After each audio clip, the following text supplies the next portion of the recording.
আল্লাহ বলে ইব্রাহিম রে, ইব্রাহিম তোমার সবচাইতে প্রিয় বস্তুটা কুরবানি করো। এবার তিনি মনে মনে কয় যে এইগুলো দিয়ে কুরবানি চলে, সব যেহেতু কুরবানি করেছি আল্লাহর পছন্দ হয় না, তাইলে আমার সবচাইতে পছন্দ বড়ভূমিতে যে সন্তানটার আমি রাইখেছি ওই সন্তানের নাম হলো হযরতে ইসমাঈল আলাইহিস সালাম। মনে হয় সন্তানটা চলাফেরা করে, ঠিক ওই মুহূর্তে স্বপ্ন দেখলেন। ওখান থেকে বাড়িতে আসলেন, স্ত্রীর কাছে কেমনে কইব তোমার সন্তানটা আমি জবাই কইরা আল্লাহর রাজি করতে চাই, শত হইলে তো মা লাগে, সন্তানের কুরবানি সন্তান জবাই করবে, হয়তো মা একটু সংকোচবোধ মনে করতে পারে। এই জন্য সন্তানের কথা স্ত্রীর কাছে না বইলা সন্তানটারে ডাক দিয়া কয়, কোন সময় জানেননি?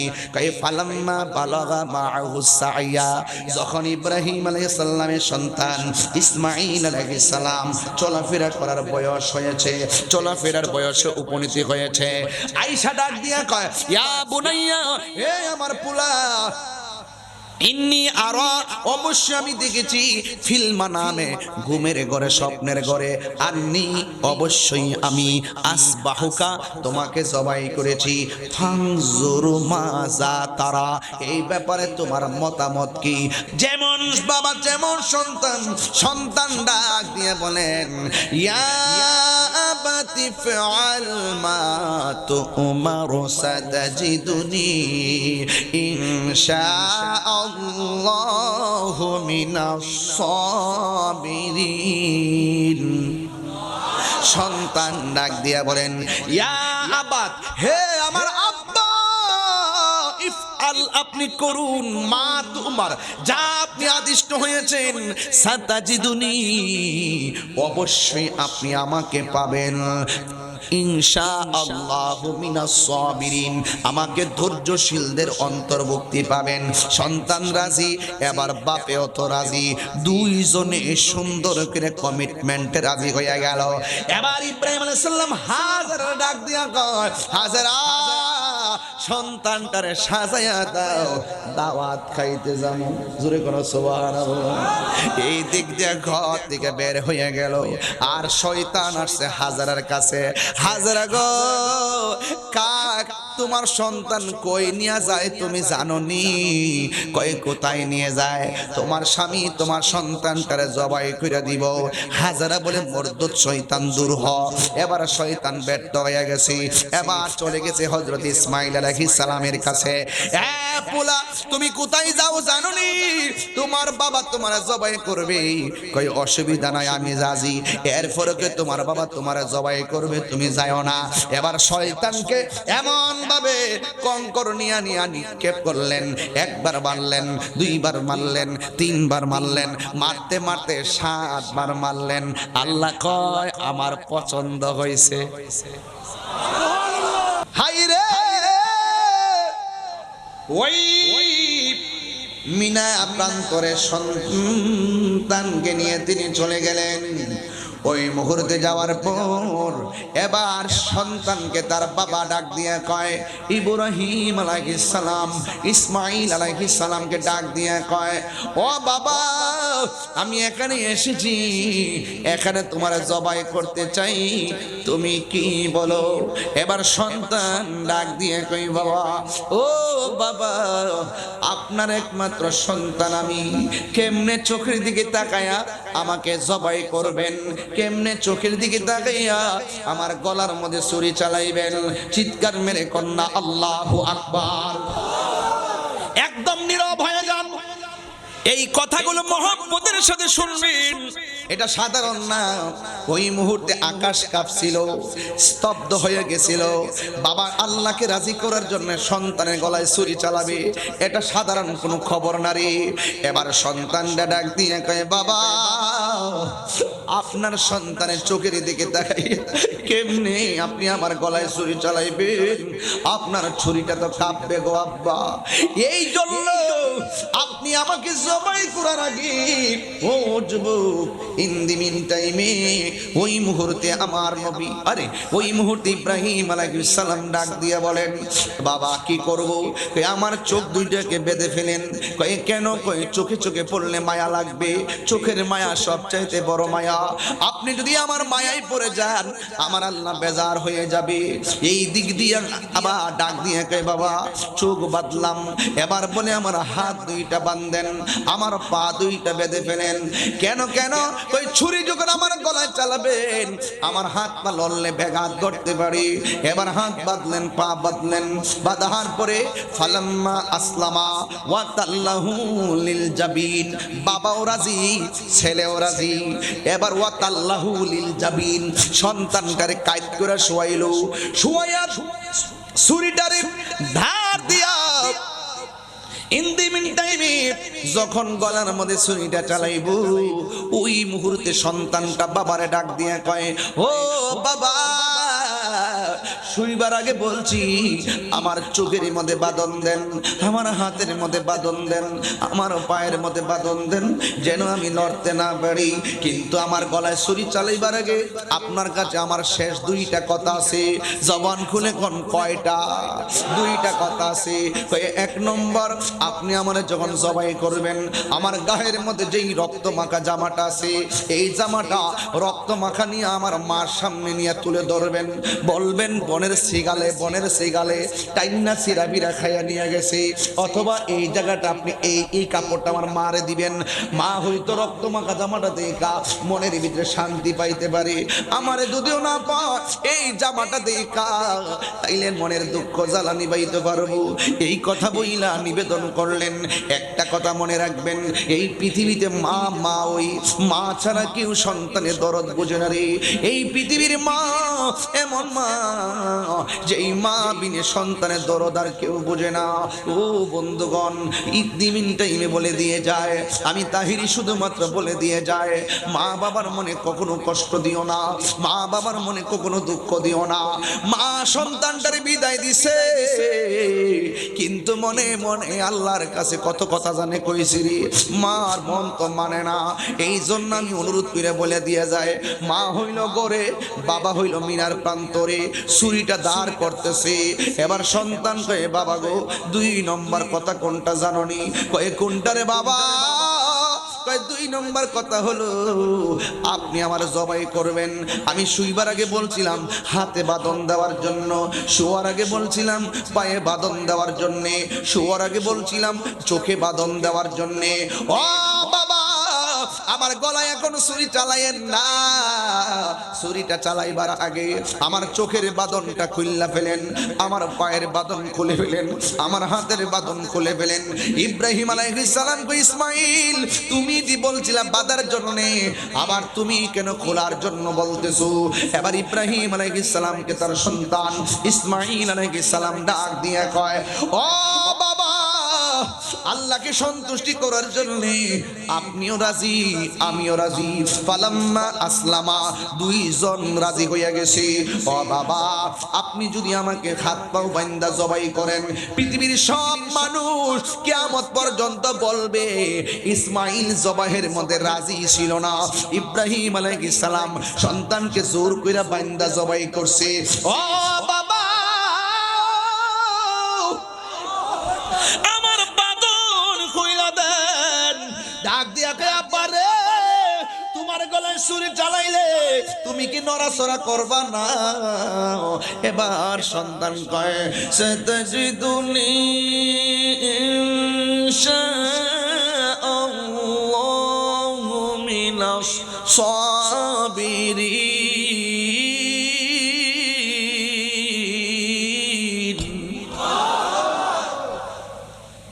ও বাবা,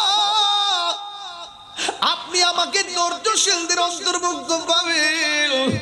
ফালাম্মা আসলামা ওয়া তাল্লাহু লিল জাবিন, ফালাম্মা আসলামা ওয়া তাল্লাহু লিল জাবিন।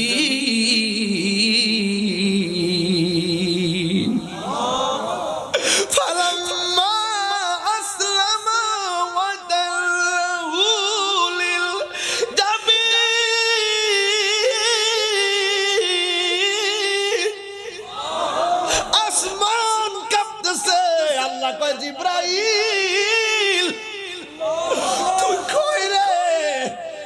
জিবরাইল আলাইহিস সালাম দুনিয়ার জমিনে কয়েকবার দ্রুত গতিতে আসছে, কয়েকবার।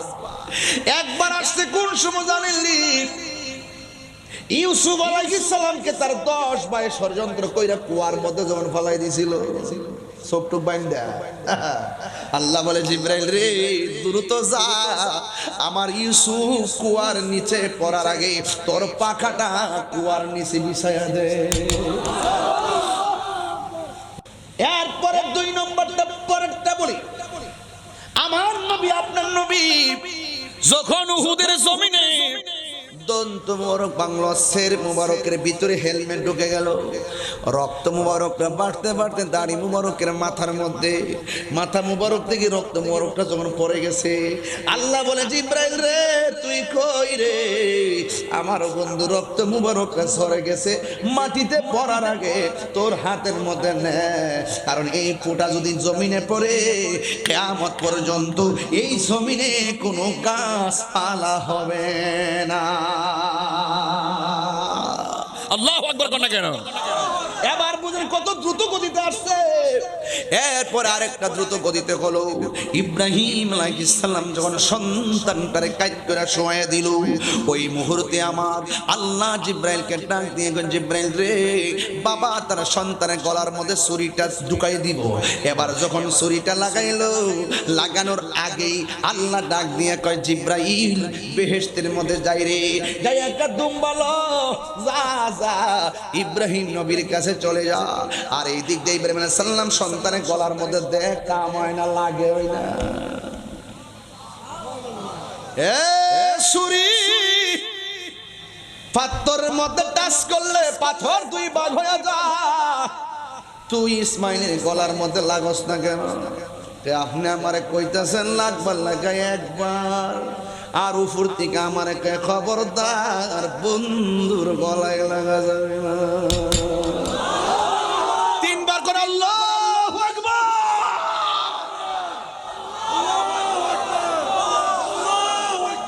ইয়া রাসূলুল্লাহ বলেন, হায় রে ওই ইব্রাহিম আলাইহিস সালাম উপর থেকে নামতেছে, আল্লাহু আকবার, আল্লাহু আকবার, সুবহানাল্লাহ কোন কি? ইব্রাহিম আলাইহিস সালাম শুনে কয় লা ইলাহা ইল্লাল্লাহু আল্লাহু আকবার। জিবরাইল আলাইহিস সালাম দুম্বালে আইতেছে, আল্লাহু আকবার, আল্লাহু আকবার।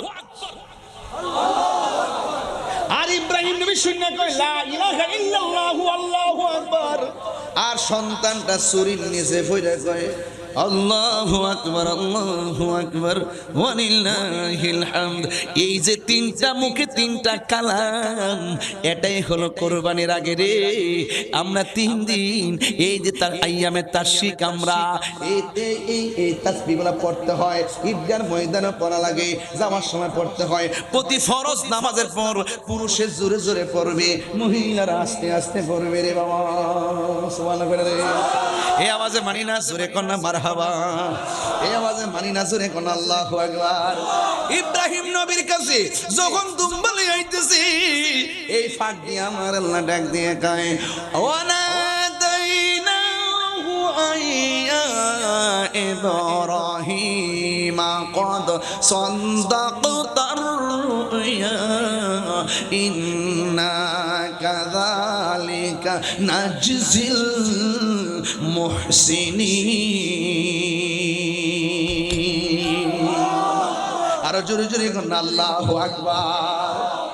আল্লাহ ডাক দিয়ে ওয়ানাদাইনাহু আইয়া ইব্রাহিম, ও ইব্রাহিম কদ সাদ্দাক্তার রুয়া, তুমি যা স্বপ্নে দেখছো আমি আল্লাহ কবুল করে ফেলেছি।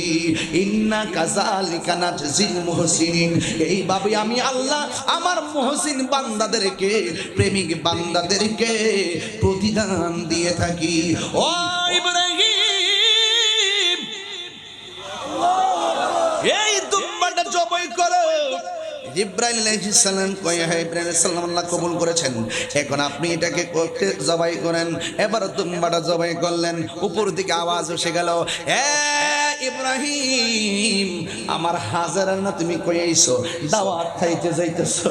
এখন দাওয়াত খাইতে যাইয়া বাড়িতে যাওয়ার পরে আমার হাজারা যদি বলে তোমরা বাপ ছেলে খাই আইছো, আমার জন্য কি রাখছো? কি জবাব দিবা আমার হাজারার কাছে? এই দুম্বাটা জবাই করবা, গোশতটারে 3 ভাগ করবা, 1 ভাগ নিজে খাইবা, আর 1 ভাগ আত্মীয় স্বজন দিবা, আর 1 ভাগ গরিবের মধ্যে বিতরণ কইরা দিবা। চিৎকার মাইরা কি আল্লাহু আকবার বলা যাবে না? আসার সময় দেখেছি অনেক মা বোনরা পর্যন্ত বাড়ি ঘরে ওয়াজ শোনার জন্য রেডি আছে, তাই না? অনেক মা বোনরা আলোচনা শোনেন। আমাদের বিশেষ করে থানার প্রশাসন মহোদয়গণ ওনারা স্টেজে আছেন। আর এই যে একজন আছে আজকে ভাই সাহেব, আমার দেশি মানুষ, কিন্তু আমার দেশি আমার একই ইউনিয়নের, এবং ওনার যে এলাকাতে পাঙ্গাসং, এটার পাশে চাঁদপুর, একদম 1.5 মিনিটের রাস্তা, ফুলবাড়িয়া, চাঁদপুর, পাগাসন। এখানে হলো চাঁদপুর হইলো আমার নানার বাড়ি, মুন্সি বাড়ি। মার হাবাজার আমার নানার বাড়ির লোক, ঠিক আছে তো? আলাদা একটা সম্মান আছে না ইনশাল্লাহ?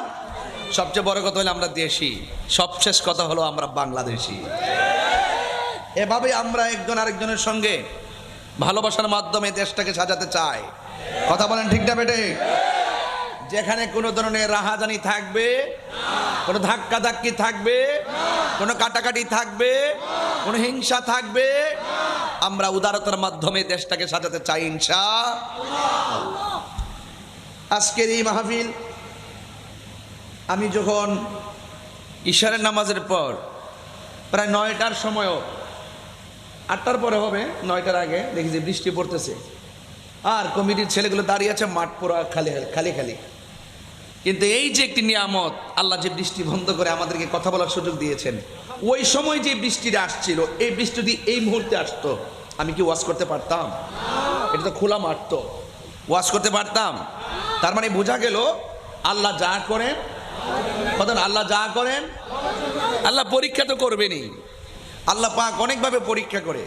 আল্লাহ বলছেন লা তাকনাতু মির রাহমাতিল্লাহ, তোমরা আমার রহমত থেকে নিরাশ হইও না। কথা বলেন ঠিক কি না? বৃষ্টি দেওয়ার মালিক কে? আল্লাহ। এই বৃষ্টি কখন হয়? আল্লাহ যখন খুশি হয় তখন তিনি বৃষ্টি নাজিল করেন। এর চাইতে যখন বেশি খুশি হয় তখন মানুষের বাড়িতে মেহমান পাঠায়। তা আজকে খবর নিয়ে দেখেন পশ্চিম থানা মহিলা প্রতি ঘরে ঘরে মেহমান আছে, আছে কি না? খবর নিয়ে দেখবেন মেয়েরা চলে আসছে, নাতিরা চলে আসছে, অনেক আত্মীয় স্বজনরা এসে গেছে। তাইলে আপনারা তো, হ্যাঁ, মা বোনদের জন্য প্রজেক্টের ব্যবস্থা আছে। এরপরে আল্লাহ যখন তার চাইতে বেশি খুশি হয়, বান্দার ঘরে কন্যা সন্তান দান করে। তাহলে বৃষ্টি আসলো আমরা বেজার, মেহমান আসলো আমরা বেজার, মেয়ে বেশি হলো বেজার না। আল্লাহ যেখানে খুশি আমরা বাস। আল্লাহ আমাদেরকে ধৈর্যের সাথে প্রত্যেকটা স্টেপ মোকাবেলা করার তৌফিক দান করুন, আমিন করুন। কালারপুল পটিয়া চট্টগ্রামের থানা মহিলার মানুষ, নবী বান্ধব মানুষ, আর আমাকে যে বিষয় দিয়েছেন, এই বিষয়টা বর্তমানে খুব গুরুত্বপূর্ণ। হ্যাঁ, অনেক গুরুত্বপূর্ণ। এজন্য আমি চেষ্টা করব, যেহেতু আমি গাড়িতে বসে শুনে এখানে পর্যন্ত এসেছি, এর ভিতরে আমার মেমোরিতে যতটুকু আছে, স্টুডেন্ট লাইফের গবেষণায় যতটুকু আছে ততটুকু আমি তুলে ধরবো। তবে আপনাদেরকে ওয়াজটা শুনে শুধুমাত্র শুনে রাখলেই চলবে না, এটাকে মানতে হবে। কারণ জানার নাম ইমান না, মানার নাম হলো ইমান। এজন্য মাযহাব খুবই গুরুত্বপূর্ণ। বর্তমান সমাজে একদল মানুষ আছে লা মাযহাবী, যারা মাযহাব মানে এরা এক এক সময় এক একটা নাম দেয় আর কি, এক এক সময় এক একটা নাম দেয়। হুট করে দেখবেন বলবে আমরা সালাফি। কি বলবে? আমরা সালাফি। এরপরে দেখবেন বলবে আমরা আহলে হাদিস। কি বলবে? এরপরে দেখবেন বলবে আমরা লা মাযহাবী। এদের নাম এক এক সময় এক একটা। আমি বিরোধিতা করতেছি না, নামের বিরোধিতা করতেছি না, কাজের বিরোধিতা হবে কিছুক্ষণ পরে। আবার দেখবেন আরো ভাইয়েরা আছেন, এরা কোনো এক সময় ছিল খারিজি মাদ্রাসা। এরপর যখন ইতিহাস থেকে এটা একটি নিন্দনীয় ভাষা, নিন্দনীয় গোষ্ঠী খারিজি, তখন তারা এই নাম পাল্টে আবার করছে কৌমি। কি বলছে? কৌমি। এক এক সময় এক একটা নাম দেয়। আমি নামের বিরোধিতা করছি না, সিস্টেমের বিরুদ্ধে করতেছি। কিন্তু আমরা জন্মের পরে নাম দিছি সুন্নি, এখনো কথা কয় না, নাম দিছি সুন্নি এখনো, আগামীকালও, মরার আগেও, মরার পরেও, ঠিক আছে তো? ইদানিং অনেকে বা আমাদেরকে অনেকে ওহাবি বলে, অসুবিধা নেই, ওহাব মানে আল্লাহর নাম। তাইলে একটাবার মুখ দিয়া কেউ না আমরা ওহাবির ঘরের ওহাবি, দেখবেন কইতো না, ঠিক আছে? আর আমরা যদি বলেন যে আপনারা বলেন সুন্নির ঘরের সুন্নি, আমরা 1 কোটি বার বলবো তুমি খে আমি খে। এটার নামই সুন্নি। যারা মুনাফিকি করে, যারা মুনাফিকি করে না, ঠিক আছে তো, যারা দ্বিমুখী নীতি অবলম্বন করে না, এরা সুন্নি। কথা বলেন ঠিক কি না? আমি নামের বিরুদ্ধে করছি না, আপনার নাম যেটা মন চায় সেটা দেন, আমার কোনো আপত্তি নাই। আপনাদের সিস্টেম, আপনাদের পলিসি, এক এক সময় যে ইসলামকে নিয়ে এক এক তালবাহানা করেন, আপনাদের রং তামাশার বিরোধিতা করছি, ঠিক আছে কি না? তাই এই জন্য যারা বলে আমি লামাযহাবী, আমি বলবো তার শব্দটা শুদ্ধ নয়। বলেন না শুদ্ধ। যারা বলে আমি আহলে হাদিস, আমি বলবো তার ভাষাটা শুদ্ধ। যারা বলে আমরা আহলে কোরআন, এই ভাষাটা শুদ্ধ। আমরা আহলে হাদিসও না, আমরা আহলে কোরআনও না। যারা বলে আমরা কোরআন মানি হাদিস মানি না, এই একটা গোষ্ঠীও দেশে আছে, এটার নাম হলো আহলে কোরআন। তাহলে আহলে কোরআন যারা বলে আমরা কোরআন মানি হাদিস মানি না, হাদিস নবীজির বানানো, নাউজুবিল্লাহ জোরে কন না কেন? এইভাবে দোহাই দিয়ে কয় স্বয়ং আল্লাহর পক্ষ থেকে যে এই কোরআন আমাদের জন্য আসছে, আমরা কোরআন মানি, এর বাইরে যাই না। ঠিক এইরকম কিছু লোক আছে যারা শুধু নারায়ে তাকবীর বলে, আল্লাহু আকবার বলে। ইদানিং রাজনীতিবিদদের মধ্যে এই ভাইরাসটা ঢুকছে। কিসে নারায়ে তাকবীর, নারায়ে তাকবীর, আর কিছু কয় না। এই বীজ ঢুকছে আবার এই রাজনীতিবিদদের মধ্যে। আরে বেটা, নারায়ে রিসালাত না বললে তো পারে, নারায়ে তাকবীরের নারায়ে রিসালাতকে অস্বীকার করে, ওই স্লোগানকে অস্বীকার করে, তো আল্লাহু আকবার 1 কোটি বার বললে তো কাজ হবে না।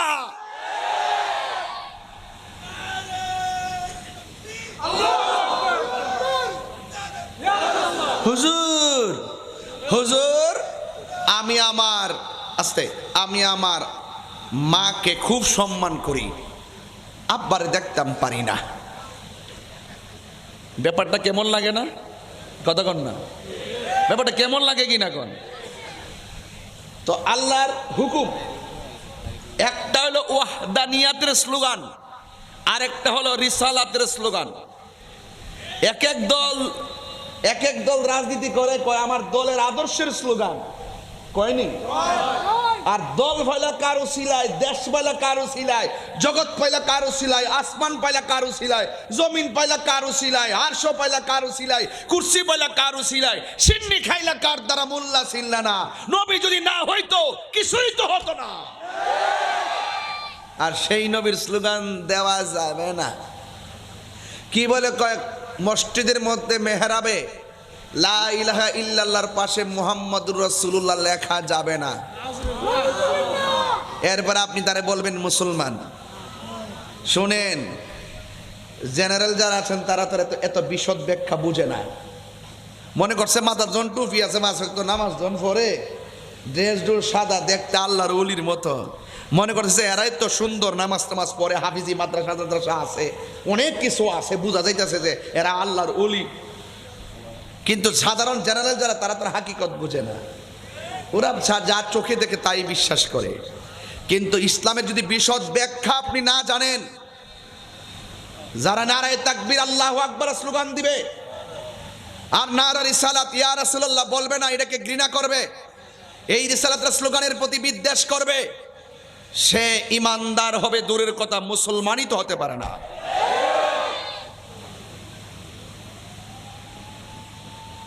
মাযহাব খুব গুরুত্বপূর্ণ জিনিস। আস্তে আস্তে সামনে যাই। আমার ভাইয়েরা, তাহলে আমরা আহলে কোরআনও না, আহলে হাদিসও না। আমরা আহলে কোরআনও না, আহলে হাদিসও না। যারা বলে আমরা আহলে কোরআন, আমরা কোরআন মানি হাদিস মানি না, এরাও ভ্রান্ত। যারা বলে আমরা সহিহ হাদিস মানি, 86টার 6টা গ্রন্থ মানি, এর বাইরে যে গ্রন্থগুলো আছে সেগুলো মানি না, এর বাইরে যে হাদিস আছে এগুলো মানি না, তাদেরকে বলবো এই 86টার 6টা গ্রন্থের বাইরেও আরো একাধিক সহিহ গ্রন্থ আছে, হাদিস গ্রন্থ। তোমরা যদি ওইগুলাকে না মানো, ওই হাদিসগুলা কি বাদ? খবরদার। এই জন্য আমরা হাদিস মানি না, আমরা মানি সুন্নাহ। আমরা কি মানি? এমন কিছু হাদিস আছে যেগুলো হাদিস সহিহ, কিন্তু আমাদের জন্য মানা ফরজ না। বুঝতে পেরেছেন? এই জন্য আল্লাহর হাবিব সাল্লাল্লাহু আলাইহি ওয়াসাল্লাম বলছেন, আলাইকুম বিসুন্নতি ওয়া সুন্নাতিল খুলাফায়ে রাশিদিন আল মাহদিয়িন। আমি নবীর পথ, আমার খোলাফায়ে রাশিদিনের পথ, হেদায়েতের পথ। বুঝতে পেরেছেন? এই জন্য আমার ভাইয়েরা, মাযহাব খুবই গুরুত্বপূর্ণ। মাযহাব অর্থ কি? মাযহাব অর্থ হলো পথ, মাযহাব অর্থ হলো রাস্তা। মাযহাব অর্থ কি? রাস্তা, পথ। আর তাকলিদ মানে হলো অনুসরণ। মাযহাবের পথকে অনুসরণ, মাযহাবু তাকলিদুন ওয়াজিবুন, মাযহাবকে অনুসরণ করা ওয়াজিব। ইসলামের মূল ভিত্তি হলো 4টা। একটা হলো কোরআন, 2 নম্বর হলো সুন্নাহ, 3 নম্বর হলো ইজমা, 4 নম্বর হলো কিয়াস।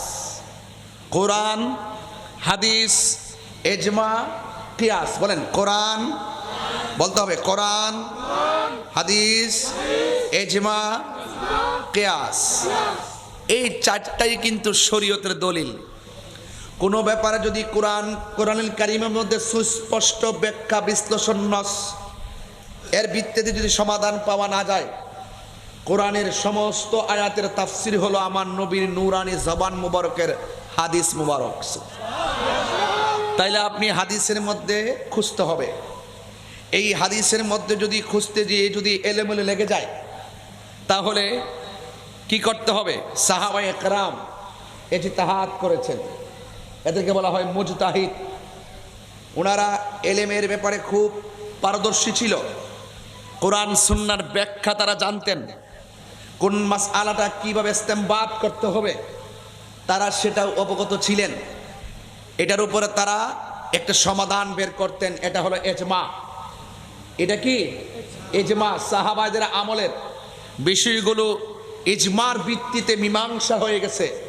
এই জন্য সাহাবায়ে কেরামদের মাধ্যমে যে ঐক্যমত্য পোষণের মাধ্যমে শরীয়তের ফয়সালাগুলো নির্ধারণ করা হয়েছে, এইগুলাকে মানাও কিন্তু আপনার জন্য ফরজ। কথা বলেন ঠিক না বেঠিক? এরপরে চলে আসুন কিয়াস। আমাদের সমাজের এমন অনেক খুঁটিনাটি বিষয় আছে, এইগুলো অনুমান করে, ধারণা করে, কোরআন সুন্নাহর মাধ্যমে এগুলোকে খুঁজে বের করে মাযহাবের যে চূড়ান্ত একটি রূপরেখা তৈরি হয়েছে। 4 জন প্রসিদ্ধ ইমাম ছিলেন আমাদের। একজন হলো ইমামে আজম আবি হানিফা রহমাতুল্লাহ আলাই, ইমামে শাফি রহমাতুল্লাহ আলাই,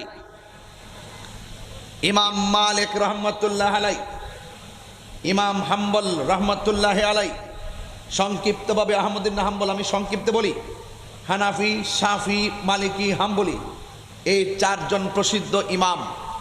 ওনারা কিন্তু এইগুলো বের করে আমাদের মাঝে সমাধান করে তুলে ধরেছেন। এখন প্রশ্ন হলো, আমরা যে এই কোরআন সুন্নাহর ব্যাখ্যা বিশ্লেষণগুলো যারা জানেন তাদের কাছ থেকে যে জেনে নেই, এটা কোরআনের ভিত্তিতে কতটুকু গ্রহণযোগ্য? আল্লাহ রাব্বুল আলামিন কোরআনে বলেছেন, ফাসআলু আহলা যিকরি ইন কুনতুম লা তা'লামুন। যদি তোমরা কোরআনের হাকিকত না জানো, হাদিসের হাকিকত যদি না জানো, যিনি জানে তার কাছে যাও। ওই যে আমি জানি না, আমি জানার জন্য কাহারো কাছে যাব, সেটাই হলো মাযহাব। সেটাই কি সঠিক পথ। এখন আমরা যে ইমামকে মানি, সেই ইমামকে আমরা মানি কিসের ভিত্তিতে? একজন ব্যক্তি হিসাবে মানি না। তিনি কোরআন সুন্নাহর আলোকে আমাদের মাঝে কোরআন সুন্নাহর বিশদ ব্যাখ্যা বিশ্লেষণ এমনভাবে তুলে ধরেছেন যে এগুলোর সাথে কোনো কোরআন সুন্নাহর সাংঘর্ষিক না।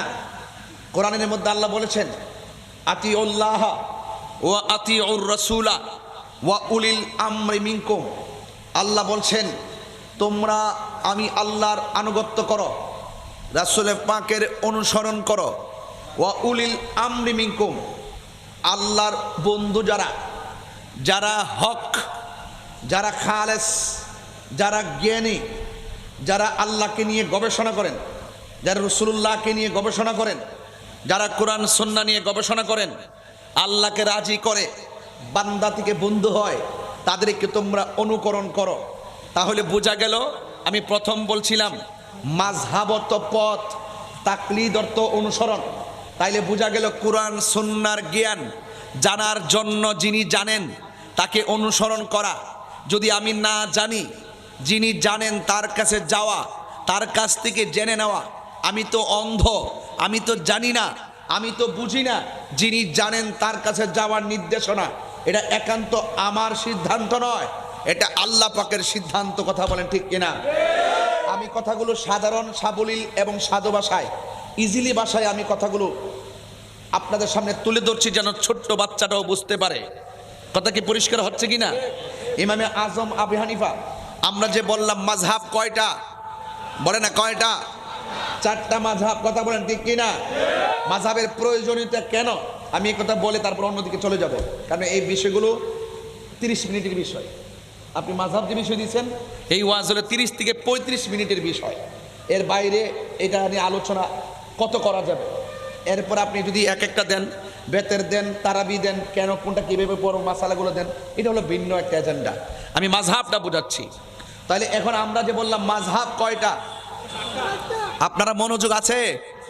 এই কথাগুলো বোঝার দরকার আছে। বলেন ইসলামের মূল ভিত্তি কয়টা? বলেন কোরআন, বলেন কোরআন, হাদিস, ইজমা, কিয়াস। কোরআন অস্বীকার করতে পারবেন, হাদিস অস্বীকার করতে পারবেন, ইজমা অস্বীকার করতে পারবেন, কিয়াস অস্বীকার করতে পারবেন। এগুলো শরীয়তের দলিল, অস্বীকার করার কোনো সুযোগ নাই। 2 নম্বর হলো কোরআন সুন্নাহর আলোকে যারা আমাদের সামনে বিশদ ব্যাখ্যা তুলে ধরে কোরআনের একটি রূপরেখা আমাদের সামনে তুলে ধরেছেন, সেই প্রখ্যাত ইমামে আজম আবু হানিফা নুমান ইবনে সাবিত, ইমামে আজম আবু হানিফা রাহমাতুল্লাহ আলাইহি, তিনি যে আমরা যে 4টা মাযহাব উল্লেখ করেছি, এর মধ্যে 1 নম্বর হলো ইমামে আবু হানিফা রাহমাতুল্লাহ আলাইহি। আমরা কিন্তু হানাফি মাযহাবের অনুসারী। কথা বলেন ঠিক কিনা? একজন যদি বলে আমি 4 মাযহাবই মানি, এটা শুদ্ধ নয়। আপনি যে কোনো একটা মানতে হবে। 4 মাযহাব মানলে ইবাদতের মধ্যে গন্ডগোল লেগে যাবে। বুঝতে পেরেছেন? এবং 4 মাযহাবই হক। 4 মাযহাব কি হক, এরা কেউ কোনো বিপরীত নয়। এই জন্য কেউ কোনো না কোনো মাযহাবকে অনুসরণ করতে হবে, তাইলে আপনি ইসলামের ফাউন্ডেশনটা পেয়ে যাবেন। বুঝতে পেরেছেন? তাইলে ইমামে আজম আবু হানিফা রহমাতুল্লাহ আলাইহি, তিনি যে আমাদের মাযহাবের ইমাম, তিনি কি হাদিসের বাইরে মতামত দিয়েছেন?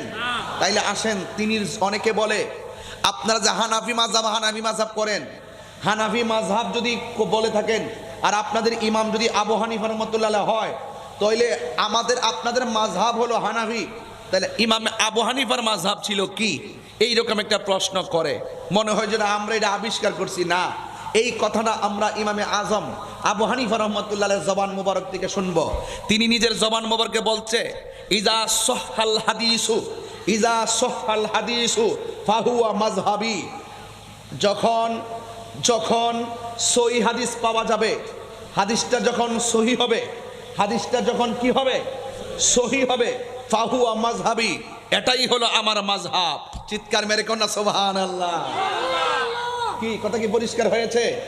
তাহলে ইমাম আবু হানিফা রাহমাতুল্লাহের মাযহাব হাদিস, যে হাদিসগুলো সহি, যে হাদিসের মানদণ্ড ওকে, তিনি হাদিসের বিশ্লেষণ বুঝতেন।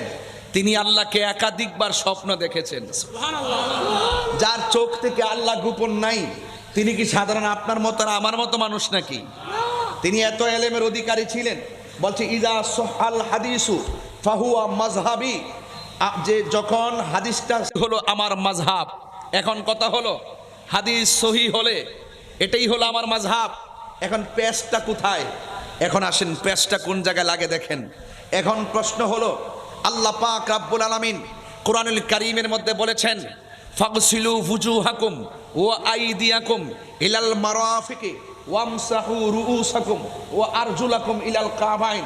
আল্লাহ রাব্বুল আলামিন বলছেন যখন তোমরা ওযু করবে, হে ঈমানদারগণ, তোমরা যখন ওযু করবে, ওযু করার সময় মুখমণ্ডল ধৌত করো, হাতের কনুই পর্যন্ত ধৌত করো। মাযহাবটা কেন দরকার বাবা না লক্ষ্মী?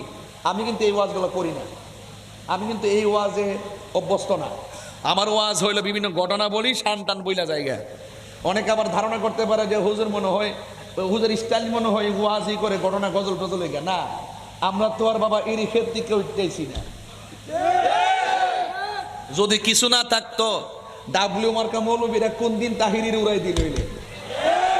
এই যে আমি যে কথাগুলো বলতেছি, কথাগুলো কি বুঝে আসতেছে কিনা? এগুলা কিন্তু আমি বাড়ি থেকে পড়েছি এমন না, স্টুডেন্ট লাইফের গবেষণা থেকে বলছি, সাবধানতার সাথেই বলছি।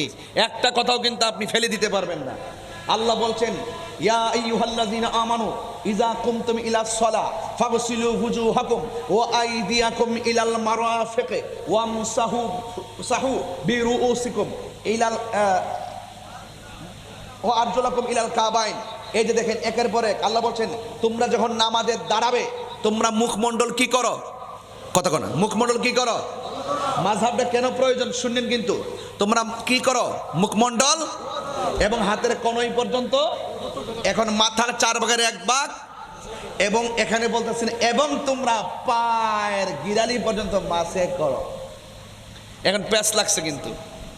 বুখারী শরীফের মধ্যে রাসূল পাক সাল্লাল্লাহু আলাইহি ওয়াসাল্লাম এক জায়গায় প্রথম খণ্ডে এক জায়গায় বলছে তোমরা পায়ের গিরালি পর্যন্ত মাসে করো। আবার এই বুখারী শরীফের মধ্যেই আরেক জায়গায় আল্লাহ রাসূল বলছেন তোমরা পায়ের গিরালি পর্যন্ত ধৌত করো। হ্যাঁ, পা ধৌত করার হাদিসটাও সহি, পা মাসে করার হাদিসটাও সহি। এখন আপনি যাবেন কোথায়? কোনটা আমল করবেন? যখনই কোনো এই যে সহি হাদিস নিয়ে যখন মানদণ্ডের সহি হাদিস নিয়ে যখন 2টা পাওয়া গেছে, এখন আপনি কোনটা আমল করবেন? তখন ইমামদের মধ্যে ইখতিলাফ শুরু হয়েছে। এই ইখতিলাফ করতে গিয়ে ও প্রত্যেক ইমামগণ যার তার রায় দিয়েছেন। রায় দেওয়ার ভিতরে পা ধৌত করাটাই সাব্যস্ত হয়েছে দলিলের ভিত্তিতে, এবং এমনভাবে 4টি মাযহাব উদ্ঘাটন হয়েছে। প্রত্যেকে যার যার দলিল দিয়েছেন। আপনি যার যে মাযহাবটা অনুসরণ করেন আপনি সেটাকে অনুসরণ করে যাবেন। এই জন্য বলা হয়েছে মাযহাবু তাকলিদুন ওয়াজিবুন, মাযহাব অনুসরণ করা হলো ওয়াজিব। চিৎকার মেরে বলেন সুবহানাল্লাহ। কথা কি পরিষ্কার আছে নাকি কোনো ধরনের পেশ লাগতেছে? তা বোঝা গেল হাদিস সহি হলেই গ্রহণ করা যাবে না। কিছু কিছু হাদিস আছে সহি। আল্লাহর হাবিব সাল্লাল্লাহু আলাইহি ওয়াসাল্লাম একাধিক বিয়ে করেছেন। কয়টা বিয়ে করেছেন? কথা বলেন। 11টা। তা আল্লাহ রাসূল সাল্লাল্লাহু আলাইহি ওয়াসাল্লাম 11টা বিয়ে করেছেন, অথচ আল্লাহর কোরআন বলছে কয়টা বিয়ে করার জন্য? আমাদেরকে কয়টা বলছে? মাসনা সুলাসা রুবা। এই যে আল্লাহ পাক বলছেন 1টা 2টা 3টা 4টা, তোমরা সর্বোচ্চ 4টা বিবাহ করো। কয়টা বার বিয়ের কথা বলা হয়েছে? 4টা কথা বলা হয়েছে। আবার সহিহ হাদিসের মধ্যে আছে আল্লাহ রাসূল সাল্লাল্লাহু আলাইহি ওয়াসাল্লাম 11টি বিয়ে করেছেন। এখন আপনি কোথায় যাবেন? এখন সহিহ হাদিসে আছে রাসূল সাল্লাল্লাহু আলাইহি ওয়াসাল্লাম 11টি বিয়ে মোবারক করেছেন, তাই বলে আপনি কি 11টা করবেন? হাদিস কিন্তু সহিহ। হাদিস কি সহিহ। এই জন্য বলছি হাদিস মানা ফরজ না, সুন্নাহ মানতে হয়। এই জন্য আমরা আহলে হাদিস না, আমরা আহলে সুন্নাত ওয়াল জামাত। বুঝতে পেরেছেন? আল্লাহু আকবার। ইয়া রাসূলুল্লাহ, ইয়া রাসূলুল্লাহ। আমার ভাইয়েরা, খাইবার বিজয় থেকে ফেরার পথে আল্লাহর হাবিব সাল্লাল্লাহু আলাইহি ওয়াসাল্লাম সাহাবায়ে কেরামদেরকে বললেন তোমরা ওই জায়গায় পৌঁছার আগে মাগরিবের নামাজ পড়িও না। কিসের নামাজ পড়িও না? মাগরিব অথবা আসর, এই হাদিসটি আছে। আল্লাহ রাসূল সাল্লাল্লাহু আলাইহি ওয়াসাল্লাম বললেন তোমরা এই আসরের নামাজটুকু পড়িও না, জায়গায় পৌঁছার আগ পর্যন্ত আসরের নামাজ পড়িও না। এখন সাহাবায়ে কেরাম রওনা দিয়েছেন 2 গ্রুপ। এক গ্রুপ ওখানে যায়া পড়ছে, নবী বলছে ওখানে পৌঁছার আগ পর্যন্ত তোমরা আসর পড়িও না।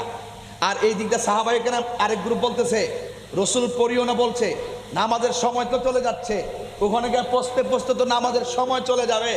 এখন টাইম মতো নামাজ পড়তে হবে। এখন সাহাবায়ে কেরাম অর্ধেক রাস্তায় নামাজ পড়ে ফেলছে। এখন আপনি কোন দিকে যাবেন? এক সাহাবী দল অর্ধেক রাস্তায় নামাজ পড়ে ফেলছে, আর এক সাহাবায়ে কেরাম ওখানে গিয়ে পৌঁছার পরে নামাজ কাজা পড়েছে। এখন আপনি কি করবেন? সেই জন্য আপনাকে কোনটা আমল করবেন? তাইলে বোঝা গেল সাহাবায়ে কেরাম রাসূল সাল্লাল্লাহু আলাইহি ওয়াসাল্লামের কথাটাকে তাবিলের মাধ্যমে, তাশরিহের মাধ্যমে, দালাইলের মাধ্যমে অ্যাকসেপ্ট করে তারা তাদের মতো করে তাদের যে নামাজ সংক্রান্ত যে মতামত এটা প্রদান করেছে। যেহেতু রাসূলুল্লাহকে অনুসরণ করা আমাদের জন্য কর্তব্য, এই জন্য আপনি তাইলে বোঝা গেল সাহাবায়ে কেরামদের মধ্যে কোনো সময় রাসূল সাল্লাল্লাহু আলাইহি ওয়াসাল্লামের হাদিস বুঝার ক্ষেত্রে অনেক সময় দুই ভাগ হয়ে যেত। বুঝতে পেরেছেন? তাই বলে কোনো সাহাবীকে মন্দ বলার সুযোগ নাই। কারণ কেন সুযোগ নাই? কারণ এই জন্য সুযোগ নাই, কারণ সাহাবায়ে কেরাম হলো আকাশের নক্ষত্র তুল্য। চিৎকার মেরে বলেন সুবহানাল্লাহ। বুঝতে পেরেছেন কিনা আমার কথা? এই জন্য অনুরোধ করে বলবো, আজকে যারা রমজান মাস আসলে দেখবেন এক শ্রেণীর মানুষ আপনার এলাকায় প্রবেশ করবে, এলাকায় প্রবেশ করে দেখবেন কিভাবে ফতোয়া দেওয়া শুরু করবে। কয় তারাবির নামাজ 8 রাকাত। আপনার এলাকায় মনে এই গ্রুপটা নাই? হ্যাঁ, আছে কি না? আছে কি না? তাদেরকে কারা কারা চিনেন একটু হাত তুলে না, দেখি না। চিনেননি তাদেরকে? 2 হাত সোজা করেন। এমন 8 রাকাত পড়েন না লোক আছে না নাই? আরো জোরে বলেন, আছে না নাই? আছে। এরা দেখবেন রমজান মাসে বের হবে। এখন কিন্তু আর তাদেরকে খুঁজে পাওয়া যাবে না। এখন তাদেরকে খুঁজে পাওয়া যাবে না। এখন আপনারা একটু বলুন তো, পটিয়ার মানুষ, তারাবির নামাজ কি 8 না 20? এদিকে আওয়াজ কম হয়েছে, এদিকে কম হয়েছে। তারাবি কি 8 না 20? এখন 20 কি নবীজি পড়ছে? কথা কনা আরে নবী 20 রাকাত তো পড়ছে, আবার 36 রাকাত তো পড়ছে। বেটা, নবীজি অনেকবার পড়ছে। এখন প্রশ্ন হলো 20 হলো কেন? কি 20 হলো কেন? 20 হলো এটাই, সাহাবায়ে কেরামদের মধ্যে একজন সাহাবী যার ব্যাপারে আমার নবী বলেছেন, আমার পরে যদি কোনো নবী আসতো তাইলে সেই নবীটা হয়তো হযরত উমর। উমর রাদিয়াল্লাহু তাআলা আনহু দেখলেন আল্লাহর হাবিব এক এক সময় এক এক রাকাত পড়ছেন, এক একভাবে পড়ছেন। 20%, 36%, এক এক সময় এক এক রাকাত পড়েছেন। রসুল কেন পড়েছেন? আরে বাবা, 5 রাকাত নামাজের ব্যাপারই তো। আল্লাহর হাবিব মেরাজ থেকে 55 রাকাত থেকে কমায়া 5 ওয়াক্তের 55 ওয়াক্ত কমায়া 50 ওয়াক্ত কমায়া 5 ওয়াক্ত এনেছে। আল্লাহর হাবিব এক এক সময় এক একভাবে তারাবি পড়ছে কেন? রসুল আশঙ্কা করেছেন আমি যদি নিয়মিত পড়ি এটা হইতে আমার উম্মতের উপরে ওয়াজিব হয়ে যেতে পারে। এই জন্য রসুল এক এক সময় এক একভাবে পড়েছেন। এখন তাহলে সাহাবায়ে কেরাম কোন দিকে যাবেন? সাহাবায়ে কেরামের মধ্যে একজন সাহাবী হযরতে উমর ফারুক রাদিয়াল্লাহু তাআলা আনহু, তিনি 20 রাকাত তারাবির জামাত সহকারে পড়লেন। আল্লাহর হাবিব এসে দেখলেন তিনি 20 রাকাত জামাত সহকারে পড়লেন। তখন আল্লাহর হাবিব সাল্লাল্লাহু আলাইহি ওয়াসাল্লাম বললেন, হে উমর, তুমি কতই না সুন্দর রীতি চালু করেছো। রসুল এটাকে সমর্থন দিয়েছেন। এটার উপরেই উমর রাদিয়াল্লাহু তাআলা নামাজ পড়েছেন। রসুল এটাকে সমর্থন এবং পছন্দ করেছেন। অন্যান্য সাহাবায়ে কেরাম একমত হয়েছেন। এটার নামই হলো ইজমা। সাহাবায়ে কেরামের মাধ্যমে যে ইজমা হয়েছে, ইজমাকে অনুসরণ করা উম্মতে মুহাম্মাদের জন্য কর্তব্য। কথা বলেন ঠিক কিনা?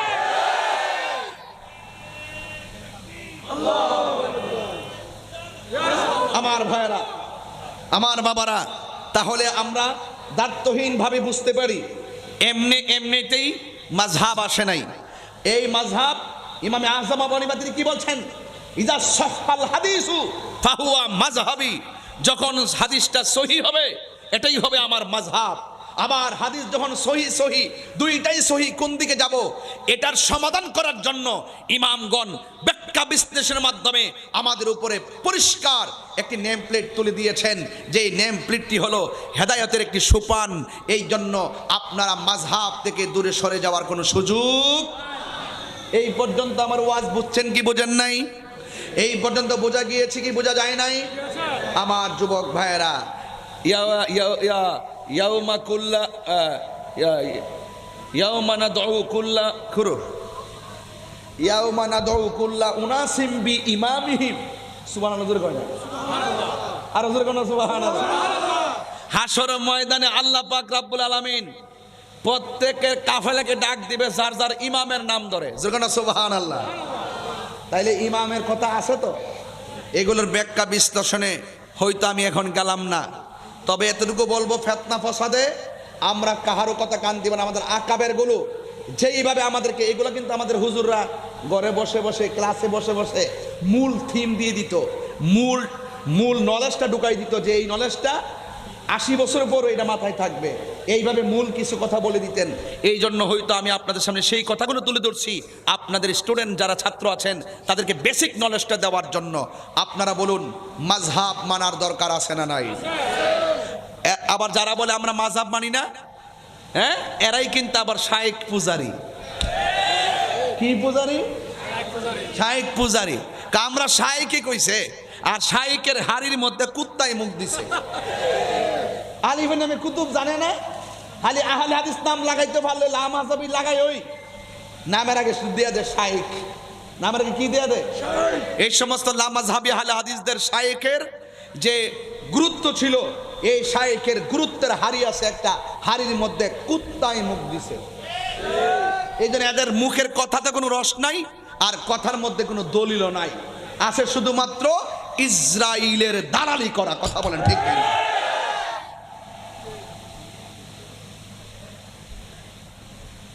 আমার মনে হয় কথা কই আওয়াজ কইলে আপনারা শুনেন, দেখা যায় মোটামুটি তো ওয়াজ হয়ে গেছে, এখন দোয়াটা করে চলে যায়। বলেন মারহাবাগন। 30 মিনিট হয়েছে তো, মারহাবাগন। এই যে দেখেন, একদম 30 মিনিট শেষ হয়ে গেছে, শুধুমাত্র মাযহাবটা বুঝাইতে যাইয়া। আমি যদি সুর দিয়া বলতাম এগুলো অনেক টাইম লম্বা হইতো। এরপরে বলবো তারাবি কি 8 না 20? এটা কিসের ভিত্তিতে হয়েছে? এজমা। এটা কিসের ভিত্তিতে হয়েছে? এজমা। সাহাবায়ে কেরাম এই বিষয়ের উপরে কি দ্বিমত না একমত? এটাই হলো আমাদের জন্য আবশ্যক। তাইলে কোরআন, হাদিস, এজমা, কিয়াস। আমি হাদিস বলি না, আমি বলি সুন্নাহ। কোরআন, সুন্নাহ, এজমা, কিয়াস। কোরআন, সুন্নাহ, এজমা, কিয়াস।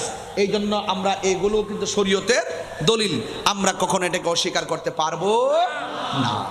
এবার আসুন, এই মাসটা চলতেছে এমন একটি মাস, যেই মাসের ভিতর দেখবেন ওই লামাযাবিরা এসে ডেলিভারি দিব, কইব যে মহিলারা যদি মাসিকও হয়, কাপড় চোপড় যদি অপবিত্র হয়, অপবিত্র কাপড় নিয়েও ঈদগায় গিয়ে যেতে হবে।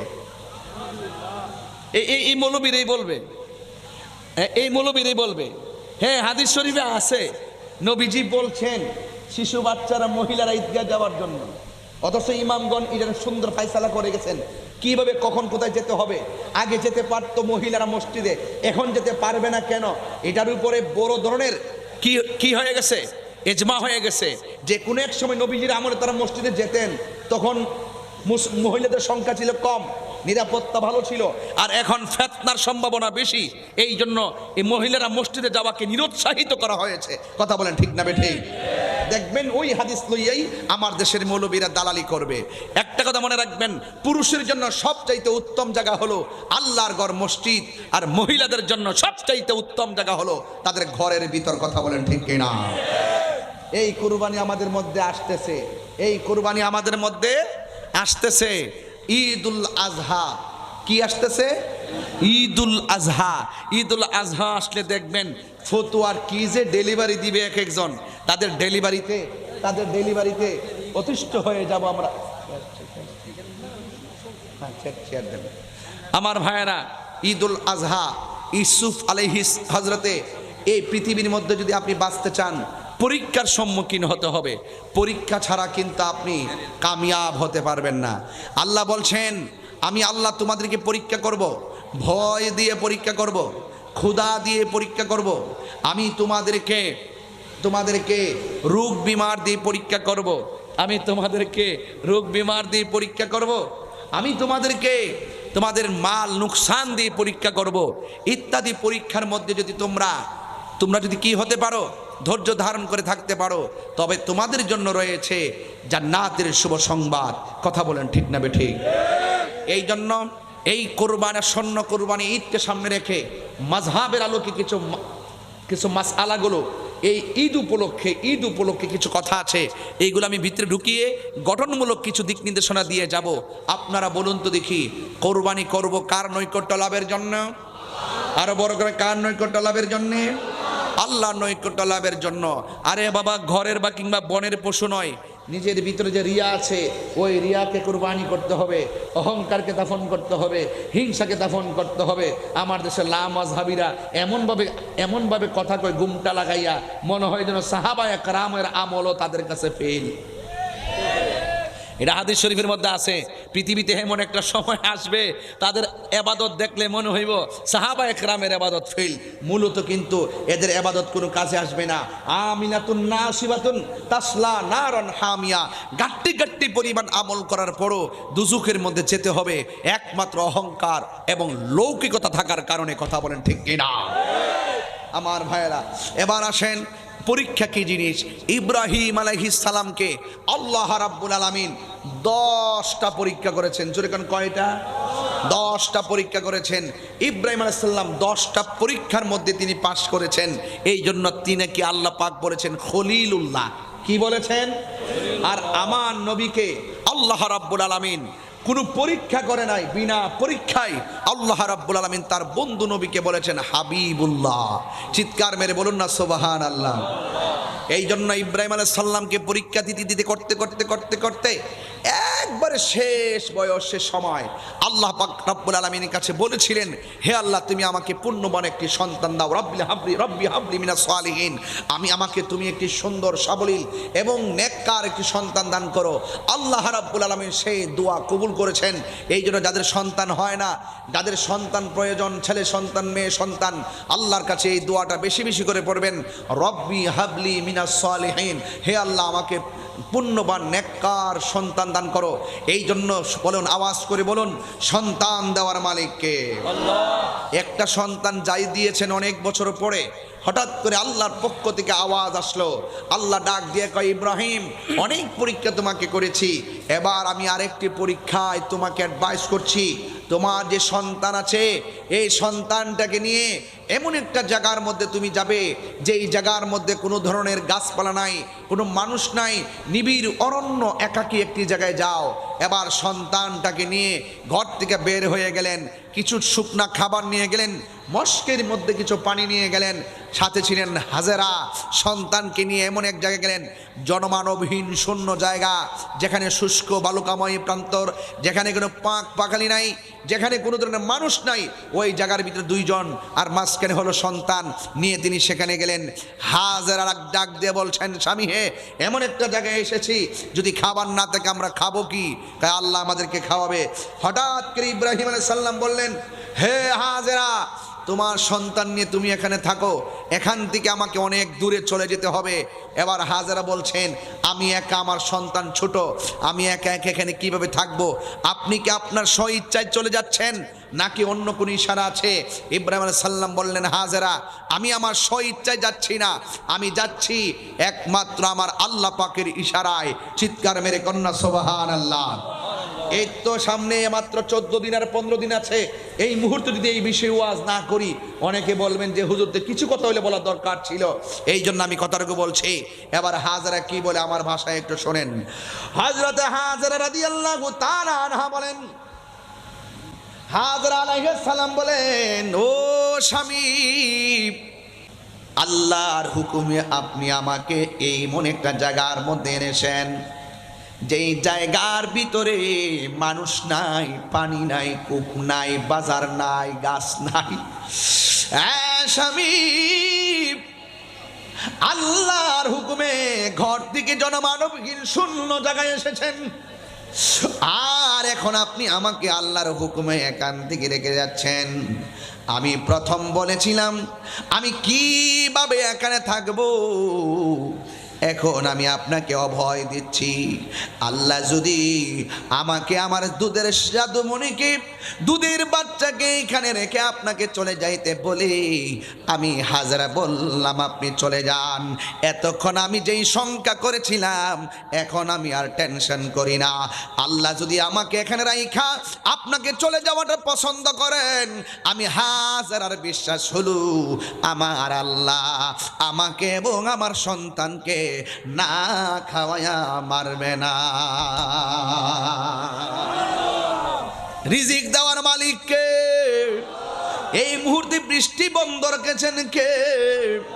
ও বন্ধু শুনে যান, একটু ঘটনা বলে তারপর বিশ্লেষণ করব। এবার ইব্রাহিম আলাইহিস সালাম চলে গেলেন। হাজরা রাদিয়াল্লাহু তাআলা আনহা, ওই হাজরা আলাইহিস সালাম ওই মরুভূমির ভিতরে তিনি সন্তান নিয়ে আসেন। খাবার ছিল একমাত্র অল্প, মস্কের ভিতরে কোনো পানি নাই, এমন ভাবে পানি শুকাইয়া গেছে। আর মস্কের পানি শুকাইয়া গেল, মস্কের পানি শেষ হইয়া গেল।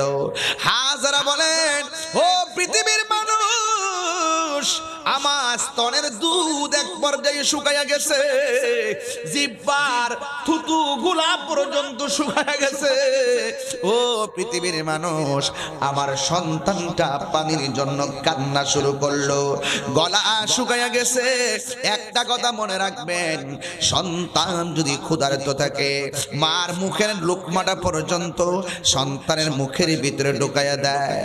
সন্তানের যদি কিডনি না থাকে, মার কিডনিটা সন্তানের জন্য দিয়ে দিতে কোনো দেরি করে না। এবার হাজেরা আলাইহিস সালাম বলেন, আমি আমার সন্তানটা যখন আমার বুকের দুধ পাই না, আমার জিহ্বা থেকে পানি পায় না, আমি দেখলাম কি করব। একবার ডানে তাকাইলাম, আরেকবার বামে তাকাইলাম, কোথাও কোনো মানুষ নাই, কাফেলা নাই। হঠাৎ করে আমি দেখলাম একটা ঝর্ণার মতো পানি উঠতেছে, দেখলাম চিকচিক করতেছে। এবার দেখলাম ঝর্ণার মতো পানি উঠতেছে। আমি সন্তানটারে ওই জায়গার মধ্যে রেখে আমি সোজা চলে গেলাম ঝর্ণার কাছে। কিন্তু ঝর্ণার কাছে গিয়ে দেখি এই জায়গার মধ্যে কোনো পানি নাই, সেই জায়গার ভিতরে মরুভূমির বালুগুলা রৌদ্রের কারণে চিকচিক করতেছে। হাজেরা আলাইহিস সালাম বলেন, আমি মনে করেছি ওই জায়গায় মনে পানি, গিয়ে দেখলাম কোনো পানি নাই। যেই জায়গায় দৌড়াইয়া গেছি ওই জায়গাটার নাম হলো সফা। এই জায়গায় যখন দেখলাম পানি উতলাইতেছে, গিয়ে দেখলাম বালুগুলা চমকাইতেছে, কোনো পানি না পাইয়া হতাশ হয়ে গেলাম। আরেকবার আমি সামনে তাকাইলাম, সামনে তাকাইয়া দেখি পানিগুলা উতলাইতেছে। ওই জায়গার মধ্যে আমি আবার দৌড়াইয়া গেলাম। দৌড়াইয়া যাওয়ার পর আমি ওই জায়গার মধ্যে পৌঁছলাম। পৌঁছে দেখলাম ওই জায়গার ভিতরে কোনো পানি নাই। রৌদ্রের তাপের কারণে মরুভূমির বালুগুলো চমকাইতেছে, কিন্তু আমি পানি না পাইয়া হতাশ হয়ে গেলাম। প্রথম পাহাড়ের নাম হলো সফা, দ্বিতীয় পাহাড়ের নাম হলো মারওয়া। এই পৃথিবীর মধ্যে অনেক নিদর্শন আছে, এর মধ্যে একটা নিদর্শন হলো সাফা, আর একটা নিদর্শন হলো মারওয়া। আল্লাহ রাব্বুল আলামিন কোরআনের মধ্যে বলে দিয়েছেন, ইন্নাস সাফা ওয়াল মারওয়াতা মিন শাআইরিল্লাহ। আল্লাহ রাব্বুল আলামিন বলেন, নিশ্চয়ই সফা এবং মারওয়া আল্লাহর নিদর্শন সমূহের মধ্যে অন্যতম নিদর্শন। হাজরা গেল সাফা, পানি নাই, চলে গেল মারওয়া, পানি নাই। ওই মারওয়া থেকে আবার সফা আসলো, পানি নাই। ওই সাফা থেকে আবার মারওয়া গেল, একবার, দুইবার, তিনবার, চারবার, পাঁচবার, ছয়বার, সাতবার দূর দিয়ে কোনো পানি পাই না। দুইটা হাত আল্লাহর দরবারে বাড়ায়া দিল, হাত উঠতে উঠতে মাথার উপরে চলে গেছে। আমার আল্লাহ জিবরাইল আলাইহিস সালামকে ডাক দিয়া বলেন, জিবরাইল যাও, হাজরার কাছে যাও। আমি আল্লাহ হাজরার দূরগুলারে বড় পছন্দ করছি রে। কিয়ামত পর্যন্ত এখানে কাবায় যারা আসবে, তাওয়াফ লাগাইয়া জমজমের পানি মুখের মধ্যে লইয়া সাফা মারওয়ার মধ্যে দৌড়াদৌড়ি করা লাগবে রে। এই পাগলনির দৌড় আমি আল্লাহর কাছে বড় পছন্দ লেগেছে।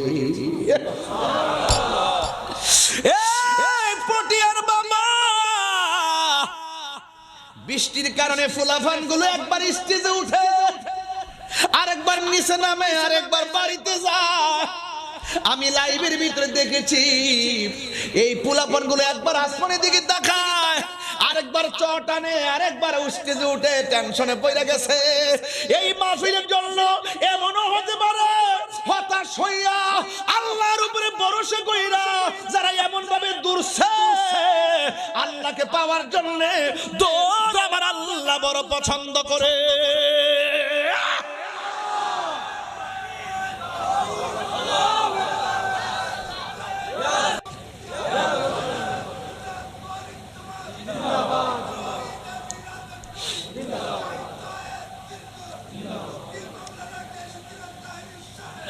আল্লাহ ডাক দিয়া কয় জিবরাইল, ও জিবরাইল যাও আমার হাজেরের কাছে যাও, যায়া বলো তার সন্তানের কাছে চলে যাওয়ার জন্য। সন্তানের নাম হলো ইসমাইল।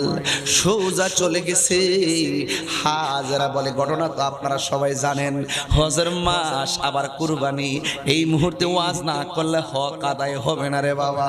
মা বোনরা এই কথাগুলো অনেক পছন্দ করে, এই জন্য আমি কিন্তু চট্টগ্রামে এই প্রথম এই কথাগুলো বলতেছি, একটু পূজার জন্য বলতেছি। এবার হাজেরা আলাইহিস সালাম দৌড় মারলেন, ঐশী আওয়াজ পাইয়া দৌড় দিয়া সন্তানের কাছে চলে গেছি। ওই সন্তান ইসমাইল পাগুলা লড়াইতাছে। হাজেরা বলেন আমার সন্তানের পায়ের গোড়া দিয়া আমার আল্লাহ নিজ দিয়া পানি উঠাইতেছি। এই পানি একবার ডানে যায়, ডান দিয়া বান দেয়, এই পানি একবার বামে যায়, বাম দিয়া বান দেয়, এই পানি একটা সামনে যায়, সামনে দিয়া বাদ দেয়, এবার পানি পিছনে যায়, পিছন দিয়া বাদ দেয়। উতলাইতেছে পানি যেন প্লাবন হয়ে যাবে। হাজেরা বলে পানি থামো। এবার পানি থেমে গেছে। ওই মুহূর্তে আমার আল্লাহ রাব্বুল আলামিনের কথা হলো, ও বন্ধুরে ওই দিন যদি হাজেরা পানিকে থাম না বলতো, সারা পৃথিবী আমার আল্লাহ জমজমের পানি দিয়া বাসায়া দিত। ডাবের পানি আজকেও তো আমি গাড়ির মধ্যে থাকা অবস্থায় আয়ুব তাহিরি একটা ডাব আইনা দিছে, আমি বৈশা বৈশা ডাবটা খাইলাম। এবার দেখেন ঘরের মধ্যে আমার পানি দিছেন না, গ্লাস দিয়ে পানি করে দিছেন না। আমি কি দাঁড়ায় খাইছি না বৈশা খাইছি? বৈশা বৈশা খাইছি। এই পৃথিবীর যত পানি আছে সব বসে বসে পান করা সুন্নাত। আর যুবকরে এই পৃথিবীর সব পানি দাঁড়ায়া পান করা হারাম, কিন্তু জমজমের পানি দাঁড়ায়া পান করা হলো সুন্নাত। বিজ্ঞানীরা পরীক্ষা করছে এই পৃথিবীর মধ্যে যত পানি আছে সব পানি যেমন তেমন, সব চাইতে বিশুদ্ধ পানি হলো, সব চাইতে সুস্বাদু পানি হলো জমজমের পানি। আর দ্বিতীয় পানিটা হলো বীরে শেফার পানি, তৃতীয় পানিটা হলো বীর রাওয়াহার পানি। এই জন্য সবগুলো আমার নবীর বরকত রে। ও বন্ধু, এই জমজমের পানি দাঁড়ায় পান করতে হয়। এ আমার যুবক ভাইরা, হাজেরা দিয়ে হাজেরা আলাইহিস সালাম সন্তানটারে আস্তে আস্তে বড় করতেছে, জাদু মনিরে বড় করতেছে। ইব্রাহিম আলাইহিস সালাম অনেক দূরে চলে গেল। হঠাৎ করে একদিন রাতের বেলায় ইব্রাহিম আলাইহিস সালাম স্বপ্ন দেখলেন। আল্লাহ ডাক দিয়ে কয়, ইব্রাহিম তোমার আরেকটা পরীক্ষা দিতে হবে। কয় কি পরীক্ষা? কয় সবচাইতে প্রিয় বস্তুটা তুমি কুরবানি করো। দুম্বা কুরবানি করলো আমার আল্লাহর পছন্দ হয় না, উট কুরবানি করলো আমার আল্লাহর পছন্দ হয় না, বকরি কুরবানি করলো আমার আল্লাহর পছন্দ হয় না। আল্লাহ বলে ইব্রাহিম রে, ইব্রাহিম তোমার সবচাইতে প্রিয় বস্তুটা কুরবানি করো। এবার তিনি মনে মনে কয় যে এগুলো দিয়ে কুরবানি চলে, সব যেহেতু কুরবানি করেছি আল্লাহর পছন্দ হয় না, তাইলে আমার সব চাইতে পছন্দ বড়ভূমিতে যে সন্তানটার আমি রাইখাইছি ওই সন্তানের নাম হলো হযরতে ইসমাইল আলাইহিস সালাম। মনে হয় সন্তানটা চলাফেরা করে। ঠিক ওই মুহূর্তে স্বপ্ন দেখলেন, ওখান থেকে বাড়িতে আসলেন, স্ত্রীর কাছে কেমনে কইব তোমার সন্তানটা আমি জবাই কইরা আল্লাহর রাজি করতে চাই, শত হইলে তো মা লাগে। সন্তানের কুরবানি সন্তান জবাই করবে, হয়তো মা একটু সংকোচ বোধ মনে করতে পারে। এই জন্য সন্তানের কথা স্ত্রীর কাছে না বইলা সন্তান কারে ডাক দিয়া কয় কোন সময় জানেননি? কয় ফালাম্মা বালাগা মাআহু সাইয়া, যখন ইব্রাহিম আলাইহিস সালামের সন্তান ইসমাঈল আলাইহিস সালাম চলাফেরা করার বয়স হয়েছে, চলাফেরার বয়সে উপনীতি হয়েছে, আয়েশা ডাক দিয়া কয় ইয়া বুনাইয়া, হে আমার পুলা, ইন্নি আরা, অবশ্যই আমি দেখেছি, ফিল মানামে, ঘুমের ঘরে স্বপ্নের ঘরে, আন্নি, অবশ্যই আমি, আসবাহুকা, তোমাকে জবাই করেছি, ফানজুরু মাজা তারা, এই ব্যাপারে তোমার মতামত কি? আম গাছে আম ধরে, জাম গাছে জাম ধরে, কাঁঠাল গাছে কাঁঠাল ধরে, যেমন বাবা তেমন সন্তান। যেই সন্তানের পায়ের গুড়া দিয়া জমজমের পানি উঠে, এই সন্তানটাকে সাধারণ সন্তান নাকি রে? এটা তো আল্লাহর মাহবুব বান্দারি, এটা তো আল্লাহর চয়েজেবল বান্দা, যার উপাধি হলো জবিহুল্লাহ। জোরে জোরে কি সুবহানাল্লাহ বলা যাবে না? আমি আলোচনা একদম গুছাইয়া ফেলতেছি, বুঝার জন্য বলছি। এবার ইব্রাহিম আলাইহিস সালাম বলে, হুজুর এখানে আছেন, হুজুর কথা ঠিক আছে না আমার? ইন্নি আরা, অবশ্যই আমি দেখেছি, ফিল মানামি, স্বপ্নে যুগে, আন্নি, অবশ্যই আমি, আসবাহুকা, তোমাকে জবাই করেছি, ফানজুরু মাজা তারা, এই ব্যাপারে তোমার মতামত কি? এই ব্যাপারে তোমার মতামত কি? মাজা তারা, এই ব্যাপারে তোমার মতামত কি? যেমন বাবা যেমন সন্তান, সন্তান ডাক দিয়ে বলেন ইয়া আবাতি ফাআল মা তুমারু সাতাজিদুনি ইনশাআল্লাহু মিনাস সাবিরিন।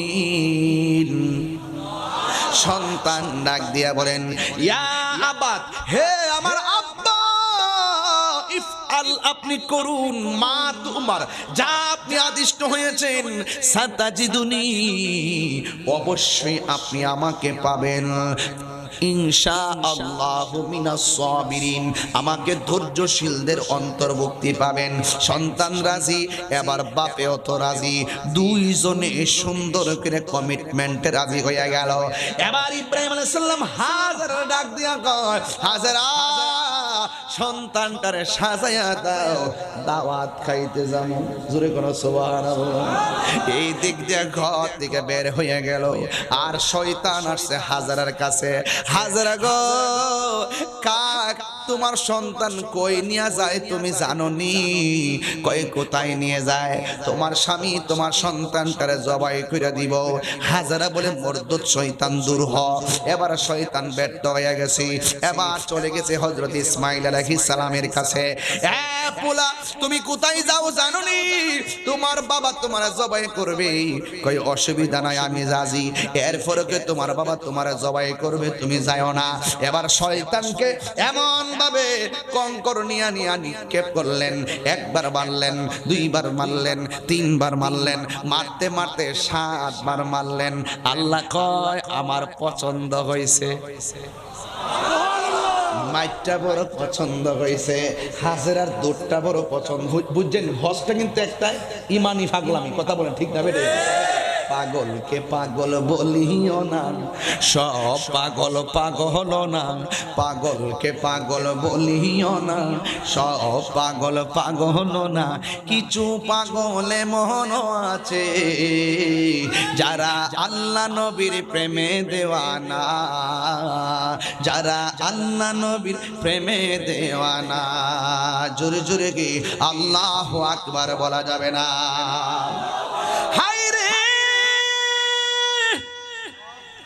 ও পটিয়ার বাবা, ও কালারপুরের বন্ধু, পশ্চিম থানা মহিরার বাবা, কি দিয়া ওয়াজ বুঝাইতাম? আল্লাহ কয় বড় পছন্দ হইছে, কয় কিয়ামত পর্যন্ত ওহ জানে বলে হাজি, जब जाओ तुम मदीना दरबारे मुस्तफा में मेरा सलाम कहना। सुभान अल्लाह कोई ना रे। वो जाने वाले हाजी जब जाओ तुम मदीना जब जाओ तुम मदीना दरबारे मुस्तफा में मेरा सलाम कहना। होजे जाइबा আমি আমার আম্মারে নিয়ে গেছিলাম ওয়াজে উমরায়। যখন গেছিলাম ওই জায়গাতে আম্মা এমন বড় হাতটা লইয়া লইয়া যে এই বিড়ি ডায়াবেটিসের কারণে লড়তে পারে না, হাড়ের মধ্যে বেদনা, এই জায়গার মধ্যে যাইয়া কংক্রিট লইয়া লইয়া দৌড় মাইরা মাইরা একটা ইডা মারে। এবার কিছুক্ষণ পরে কই ভাব ধরতো না, এমন ডালা জুতা দিয়া ইডা মারতাম শয়তানের কপাল।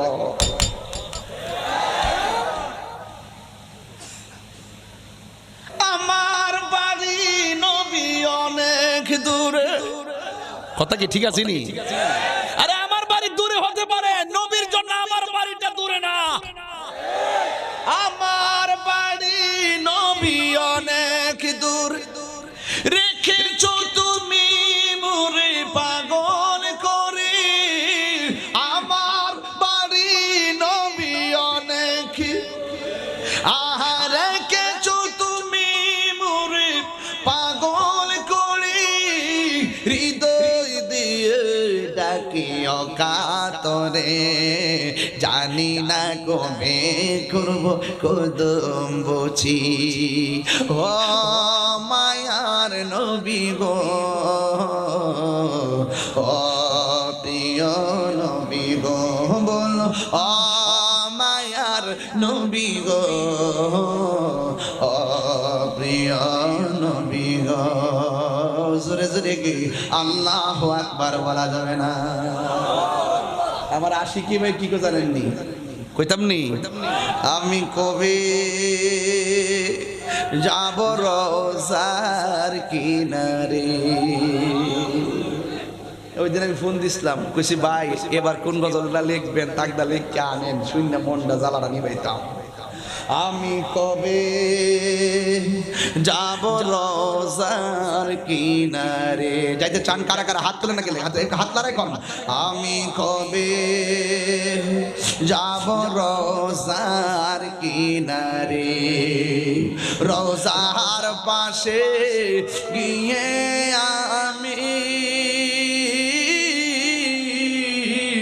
রোজার পাশে গিয়ে আমি দেখিব নয়নে ভরে। আমি কবে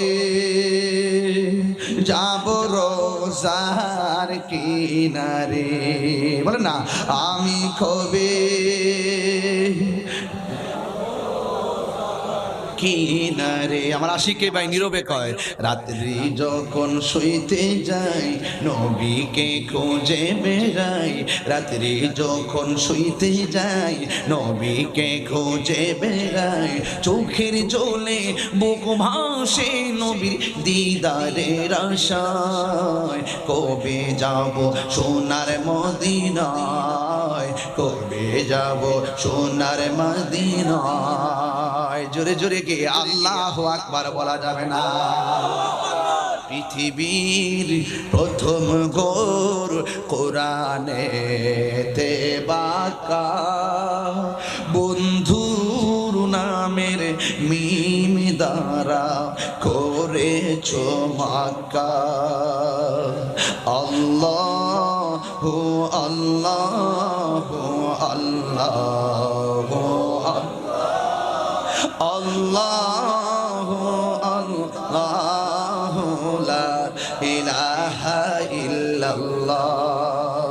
যেথায় লক্ষ কোটি হাজিদের মিলনে মেলা, লাব্বাইক লাব্বাইক বলে লা শারিকা লা। যেথায় লক্ষ কোটি হাজিদের প্রেম মেলা লাব্বাইকি লাব্বাইকি বলে লা শারিকা লা আল্লাহু আল্লাহু আল্লাহ আল্লাহু আল্লাহু আল্লাহু আল্লাহ বলুন আল্লাহু আল্লাহু আল্লাহ আল্লাহু আল্লাহু লা ইলাহা ইল্লাল্লাহ